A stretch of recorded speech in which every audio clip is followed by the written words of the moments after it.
तो दोस्तों, एक बार फिर से स्वागत है आपका आज की एक और नई वीडियो में। दोस्तों, आज हमारे पास दो ऐसी खबर है जिसका जानना आप सभी का बहुत ही ज्यादा जरूरी है।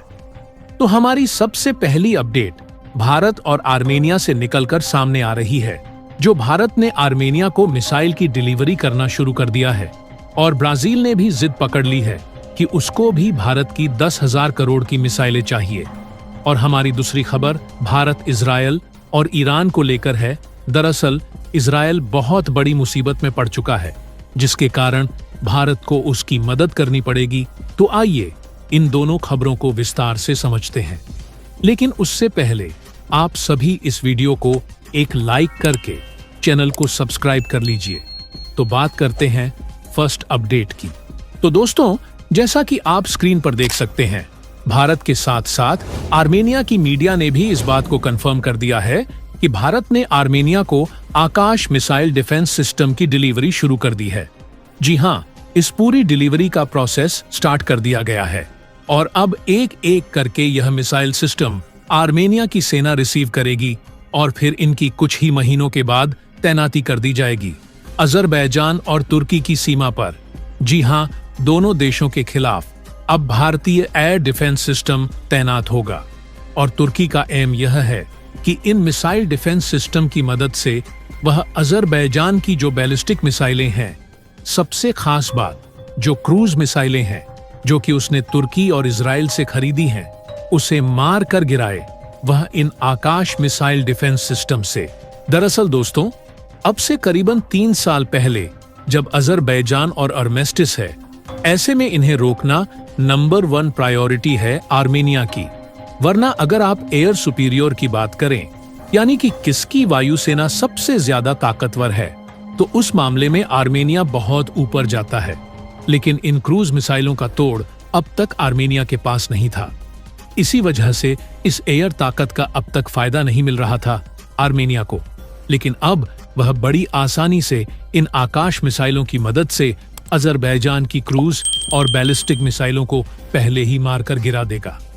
इससे पहले कि ये मिसाइलें आर्मेनिया की जमीन पर गिरे, वहां के सैनिकों और आम लोगों को नुकसान पहुंचाए। यानी कि यह एक बहुत ही बड़ा बूस्ट है आर्मेनिया के डिफेंस के लिए। लेकिन जितनी अच्छी खबर ये आर्मेनिया के लिए है, उतनी ही अच्छी खबर ये भारत के लिए भी है, क्योंकि अभी तक भारतीय हथियार को लेकर कई देश इंटरेस्ट तो दिखा रहे थे कि जी हम खरीदेंगे भारत के हथियार। इसको लेकर भारतीय कंपनियों से डिटेल भी मांगी जा रही थी कि बताइए आपके हथियारों की क्या खूबियां हैं, क्या कमियां हैं, क्या खासियत है। और भारत यह एक एक करके तमाम देशों को ब्रीफ भी कर रहा था। लेकिन तमाम देश कहीं ना कहीं हिचक रहे थे कि यार अभी तक हमने इन भारतीय हथियारों का कहीं पर रिजल्ट नहीं देखा, ना ही किसी और देश ने अभी तक इन्हें खरीदा है। ऐसे में क्या रिस्क लेना सही होगा इन नए नवेले भारतीय हथियारों को खरीदना। लेकिन पिछले 1 साल में भारत ने सबसे पहले फिलीपींस को ब्रह्मोस मिसाइलें बेची और अब आर्मेनिया को भारतीय आकाश मिसाइलें डिलीवर करना शुरू कर चुका है, जिसकी दुनिया के जो टॉप हथियार खरीदार के देश हैं, उनमें भारतीय हथियारों के प्रति भरोसा जाग रहा है। और उसका सबसे बड़ा एग्जाम्पल आप अपनी स्क्रीन पर देखिए। अब से 2 हफ्ते पहले की खबर है कि ब्राजील भारत के साथ बातचीत कर रहा है एक 10,000 करोड़ रुपए की हथियार सौदे पर। जी हां, ब्राजील भारत से करीबन $1.5 बिलियन के हथियार खरीदना चाहता है और इसमें मेनली है आकाश मिसाइल डिफेंस सिस्टम और साथ ही ब्रह्मोस। इन दोनों मिसाइलों को खरीदना चाहता है ब्राजील और इसके लिए भारत के साथ बातचीत जारी है। वहीं रिपोर्ट आई है कि ब्रह्मोस मिसाइलों से फिलीपींस इतना खुश है कि इसकी कई और रेजिमेंट वो भारत से खरीदना चाहता है और बहुत ही जल्द इसको लेकर बातचीत भी फिलीपींस भारत सरकार से शुरू करेगा। इसके अलावा चीन के ड्रोन और इनके लड़ाकू विमानों को रोकने के लिए यह भारत से आकाश मिसाइल डिफेंस सिस्टम भी खरीदना चाहते हैं। यानी कि देखा जाए तो धीरे धीरे भारतीय हथियारों का पूरी डिफेंस मार्केट में तेजी से फैल रहा है। पहले जहां सिर्फ छोटे और गरीब देश, खास करके अफ्रीकी देश, भारतीय हथियार खरीदा करते थे, अब जो मिडिल कैटेगरी के, जिनके पास ठीक ठाक पैसा है, ठीक ठाक रुतबा है। दुनिया में वो भी भारतीय हथियार खरीद रहे हैं, जैसे कि ब्राजील, फिलीपींस, और यह भारत की डिफेंस इंडस्ट्री के लिए एक बहुत ही ज्यादा शानदार खबर है। और उम्मीद है कि बहुत ही जल्द हमारी इंडस्ट्री भी उसी लेवल पर होगी जहां पर चीन, अमेरिका और रूस की इंडस्ट्री है। वैसे इस खबर पर आप सभी क्या सोचते हैं, वो हमें आप कमेंट करके जरूर बताइएगा। तो आइए बढ़ते हैं हमारी नेक्स्ट अपडेट की, और जो भारत, इजराइल और ईरान से निकल कर आ रही है। दरअसल दोस्तों, भारत की सरकार ने इजराइल की सिक्योरिटी के लिए बहुत ही बड़े स्टेप्स उठाए हैं।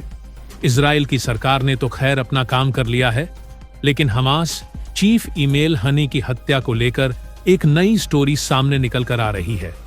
आपको याद होगा, मई महीने में भी ईरान के तब के प्रेसिडेंट इब्राहिम रेजी की हेलीकॉप्टर क्रैश में जान चली गई थी, और जब ईरान के अंदर उनका फ्यूनरल हुआ था, उसको अटेंड करने के लिए भी हमास का चीफ इस्माइल हानिये खुद ही ईरान गया था।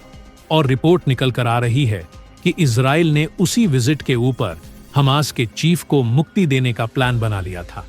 लेकिन क्योंकि उस समय बिल्डिंग में काफी सारी मात्रा में वहां पर कई सारे लोग प्रेजेंट थे, और पॉसिबिलिटी थी कि हमास का चीफ उस हमले में बच जाता, इसलिए उस समय इजराइल की इंटेलिजेंस एजेंसी मसाद ने अपना प्लान कैंसिल कर लिया था।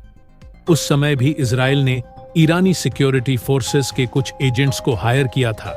न्यूज निकल कर आ रही है कि इस बार जो हमास चीफ के रूम में एक्सप्लोसिव डिवाइस एक्सप्लोड्स हुआ था, वो कोई अकेली डिवाइस वहां पर नहीं थी, बल्कि ईरान के अंदर हायर किए हुए 2 एजेंट्स की मदद से गेस्ट हाउस की बिल्डिंग के अंदर वहां पर 3 कमरों में एक्सप्लोसिव डिवाइस को इंस्टॉल किया गया था, और हाई प्रोबेबिलिटी थी कि इन्हीं तीनों में से किसी एक रूम में ही हमास का चीफ रुकेगा। इसके साथ ही खबर निकल कर आ रही है कि इजराइल केवल हमास के चीफ को ही निशाना बनाना चाहता था, इसलिए एक्सप्लोजन ज्यादा बड़ा नहीं किया गया। हमास चीफ और उनके बॉडीगार्ड की कैजुअल्टीज हुई हैं, जबकि उनके साथ वाले रूम में बैठे व्यक्ति को कुछ भी नहीं हुआ। एंड आपको हैरानी होगी ये जानकर किस चीफ के जिस रूम में डिवाइस एक्सप्लोड्स नियन इस्लामिक जिहाद का लीडर जदल रुका हुआ था, और इस हमले में उसको क्रोंच भी नहीं आई है। हमले के बाद ईरान ने इजराइल को धमकी दी है कि वो इजराइल के ऊपर ऐसा हमला करेगा कि पूरी दुनिया याद रखेगी। इसी के चलते भारत की सरकार ने भी इजराइल के लिए एक्स्ट्रा प्रिकॉशंस लेना शुरू कर दिया है। दरअसल भारत में जो इजराइल की एम्बेसी है, उसके ऊपर पहले भी कई बार हमले हो चुके हैं। साल 2012 में इजराइल की एम्बेसी की कार के ऊपर एक एक्सप्लोसिव डिवाइस अटैच करके उसको ब्लास्ट किया गया था। उस हमले में 4 लोगों समेत इजरायली डिप्लोमेट की वाइफ घायल हो गई थी। बाद में जो व्यक्ति अरेस्ट हुआ था, उसे पता चला कि वह ईरान के लिए काम करता था और ईरान के साथ उसके लिंक्स थे, और वो हमला ईरान ने ही करवाया था।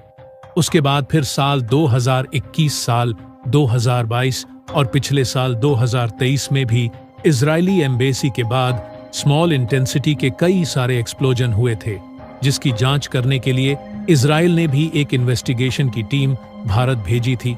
हालांकि साल 2012 की तरह इस बार कोई कैजुअल्टीज नहीं हुई थी। साल 2012 से सीख लेते हुए भारत की सरकार ने देश में मौजूद सभी लीज की सिक्योरिटी बढ़ाने का फैसला किया है। देश की राजधानी न्यू दिल्ली में वहां पर जो जविस कॉलोनी है, जहां पर जीवस ज्यादा संख्या में रहते हैं, उनकी सिक्योरिटी को बढ़ा दिया गया है और वहां पर पुलिस बल को तैनात किया गया है।